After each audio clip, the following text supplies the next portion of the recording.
ચાલો વિદ્યાર્થી મિત્રો, આજે આપણે જોશું ક્વેશ્ચન નંબર 11. આ ક્વેશ્ચન જોવા માટે, શીખવા માટે આપણે ત્રિકોણમિતિ ખૂણાઓનું માપ સાથેનું કોષ્ટક શીખવું જરૂરી છે. આ કોષ્ટક ના આવડે તો આ વિધાન સત્ય છે કે અસત્ય કોષ્ટક વગર કહી શકવાના નથી. ચાલો વિદ્યાર્થી મિત્રો, વેરી મોસ્ટ એમ્પી ત્રિકોણમિતિ ખૂણાઓનું માપ સાથેનું કોષ્ટક. આગળ પણ આપણે જોયું હતું કેટલા વિધેય છે? 6. sin cos tan cosec sec cot. એને યાદ રાખવા માટે શાક પાક સાપા કસા કપા પાસા. ચાલો મિત્રો, એક જ લાઈન યાદ રાખવાની એટલે બાકીના બધા જ મૂલ્ય આપણને એની આપમેળે મળશે. ચાલો આ લાઈન યાદ રાખવા માટે પહેલા મિત્રો sin 0 0 1/2 1/√2 √3/2 અને 1. મિત્રો આ એક જ લાઈન આપણે યાદ રાખવાની છે. sin 0 0 sin 30 1/2 45 1/√2 60 √3/2 અને sin 90 1.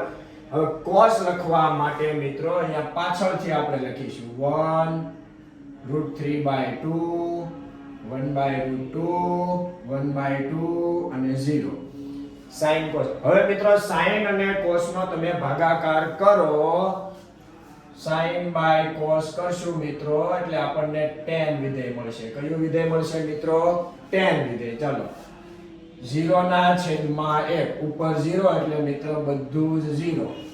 1/2 ભાગાકાર √3/2 2 2 કેન્સલ એટલે 1/√3 √2 કેન્સલ એટલે 1 2 2 કેન્સલ એટલે √3. એક ના છેદમાં 0 મિત્રો જ્યારે છેદમાં 0 આવે ત્યારે એ પદ આખું અવ્યાખ્યાયિત થાય. કેવું થાય મિત્રો?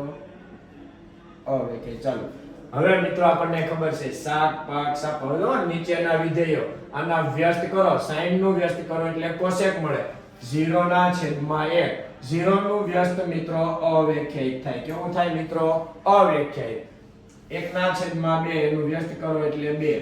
1 ના છેદમાં √2 વ્યસ્ત કરો એટલે √2 √3/2 વ્યસ્ત કરો એટલે 2/√3.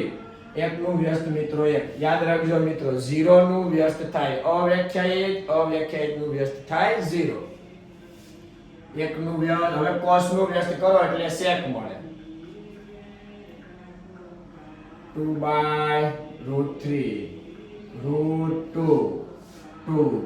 0 નું વ્યસ્ત છેદમાં 1 હોય મિત્રો, 1 ઉપર 0 છેદમાં 0 એટલે પદ થઈ જાય અવ્યાખ્યાયિત. cot એટલે tan નું વ્યસ્ત. 0 નું વ્યસ્ત મિત્રો અવ્યાખ્યાયિત.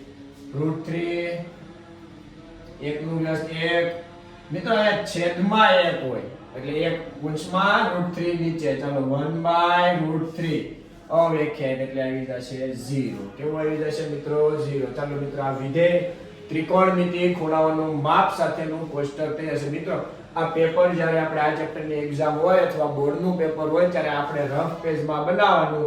પણ જો મિત્રો એમસીક્યુ માટે હું તમને અહીંયા બે ત્રિકોણ આપું છું જે આપણે યાદ રાખીશું, જે બહુ ઈઝી પડશે. આપણે સૌપ્રથમ બે કાટકોણ ત્રિકોણ દોરી દેવાના. એક ત્રિકોણમાં એક ખૂણાને 30 કહેવાનો, બીજા ખૂણાને 60 કહેવાનો. બીજા ત્રિકોણમાં બંને ખૂણા આપણે 45 ના દોરીશું. કેટલાને દોરીશું મિત્રો? 45 ના. આ ખૂણાના ત્રણ ત્રિકોણમિતિમાં પાયથાગોરસ પ્રમાણે ત્રણેય ખૂણાના માપ આપણે 1 2 √3 લખી દઈશું. આ ત્રિકોણ માટે આપણે 1 1 અને √2 લખી દઈશું. જો વિદ્યાર્થી મિત્રો, આ ત્રિકોણ પ્રમાણે પણ તમને આ જ મૂલ્ય મળે. આપણે જ્યારે દાખલામાં જે મૂલ્ય આવશે મિત્રો એ 30 45 અને 60 પ્રમાણે. જો હવે અહીંથી કહેવામાં આવે કે tan 60 ની મૂલ્ય, tan 60 ની કિંમત કેટલી? જો તો આમાં આપણે 60 નો ખૂણો જોઈશું. 60 દાખલા પ્રમાણે જોઈએ તો tan એટલે સાપા, સામેની બાજુ છેદમાં પાછળની બાજુ. ચલો tan 60 √3/1. જો મિત્રો tan 60 √3. હવે એવું કહેવાય કે cos 60, તો 60 ના ખૂણાથી જોઈશું. cos એટલે પાક, પાસેની બાજુ છેદમાં કર્ણ √3 પાસેની બાજુ 1 1/2. જો cos 60 1/2. આ બે ત્રિકોણ અને આ કોષ્ટક આપણે યાદ રાખ. હવે મિત્રો પ્રશ્ન નંબર 11, સ્વાધ્યાય 8.1 પ્રશ્ન નંબર 11. વિધાન સત્ય છે કે અસત્ય તે આપણે જોવાનું છે. ચાલો tan નું મૂલ્ય હંમેશા 1 કરતા ઓછું હોય. જો મિત્રો કોષ્ટક ઉપરથી tan નું મૂલ્ય હંમેશા 1 કરતા ઓછું હોય. તો મિત્રો tan ના મૂલ્ય જેમ જેમ ખૂણો વધે તેમ વધે છે 0 1/√3 1 એક કરતા મોટું √3 અને કિંમત આઈ થિંક 1.73 થાય અને અવ્યાખ્યાયિત એટલે મોટું. તો આ વિધાન મિત્રો અસત્ય છે. tan એનું મૂલ્ય હંમેશા 1 કરતા ઓછું, પણ અહીંયા તો મિત્રો 1 કરતા મોટું બતાવે છે એટલે આ વિધાન કેવું છે મિત્રો? અસત્ય. કેવું છે? બીજું, a માપવાળા ખૂણા માટે sec a બરાબર 12/5. ચાલો મિત્રો કાટકોણ ત્રિકોણ દોરીને આપણે ચેક કરીએ. sec sin cos tan cosec sec એટલે કપા. કર્ણ આપણને આપ્યો છે 12 અને પાસેની બાજુ આપણને આપી છે, અહીંયા આપણે હું નામ આપી દઉં a b c. પાસેની બાજુ આપણને આપી છે 5.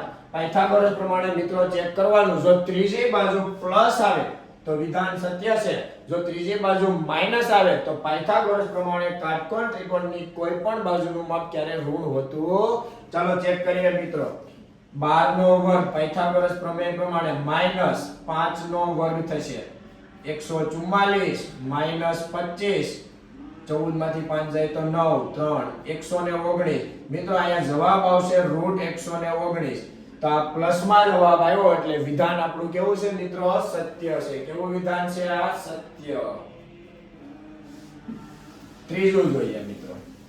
ખૂણા એના કોસેક એન્ટ ને સંક્ષિપ્તમાં cos એ લખાય. જો મિત્રો અહીંયા પૂરું નામ આપ્યું છે કોસેક એન્ટ અને એને શોર્ટ આપણે આ જે નામ લખીએ છીએ વિધેય શોર્ટ નેમ છે. જો મિત્રો વાંચો કોસેક એન્ટ એટલે એને વચાય કોસેક. કયું વચાય છે? કોસેક. અહીંયા આપણને કીધું છે cos. શું કીધું છે મિત્રો? cos. એટલે વિધાન કેવું છે? અસત્ય. કેવું વિધાન છે? અસત્ય. કોટ અને એનો ગુણાકાર મિત્રો કોટ એ થાય ના થાય મિત્રો. કોટ અને એ ગુણાકાર નથી. આપણે જે કોટ a coat b coat c sin a sin b sin c જે લખીએ તે ખૂણો કહેવાય. એટલે આ બે ક્યારે ગુણાકારમાં ના હોય મિત્રો, એટલે વિધાન છે અસત્ય.